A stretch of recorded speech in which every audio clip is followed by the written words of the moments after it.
Hi everyone, I'm dropping in to show you a digital activity in action. So this is an activity that I created for place value.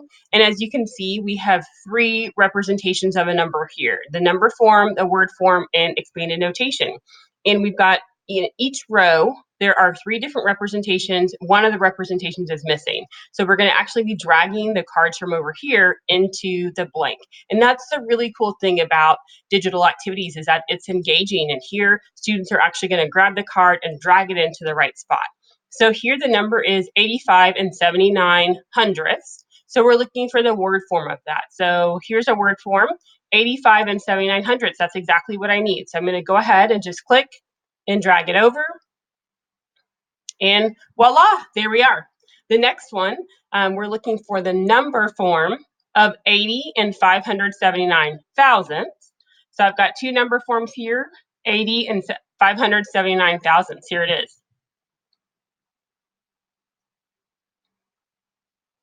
All right, that is how that activity works. We will now go to the next one.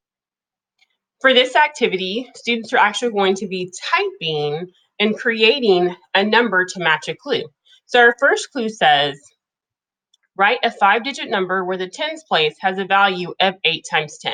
Okay, so my two clues are 5-digit number and a place value of 8 tens.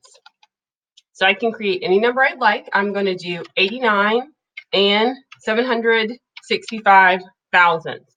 So I have an 8 in the tens place, and I have 5 digits, and that's all I have to do. So I go to the next one.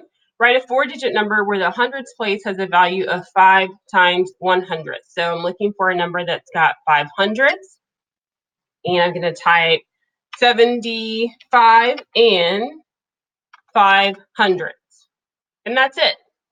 So let's go to the next slide. On this slide, it's kind of like the first one. We're going to be dragging numbers to the right place. So what I love about this one is students are dragging digits into the correct place value to create a mystery number, in a sense.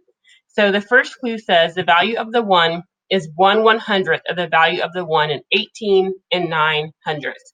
So in this number, the value of the 1 is 10, 1/10. So a number that's, or one that is 1/100th of that is going to be two places to the right.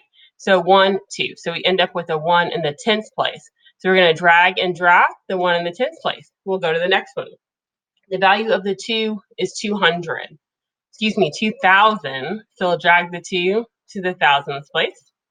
The next one says the value of the 3 is 1/10 of the value of the 3 in 630 and 1500. So the value of the 3 in that number is 3/10. A number that is 1/10 of that is going to be one place to the right. So the 3 goes in the ones place. Students would just keep reading clues and dragging and dropping numbers into the right spot until they finish the number. And that is how you can use digital activities in the classroom to engage your students during math stations or math workshop.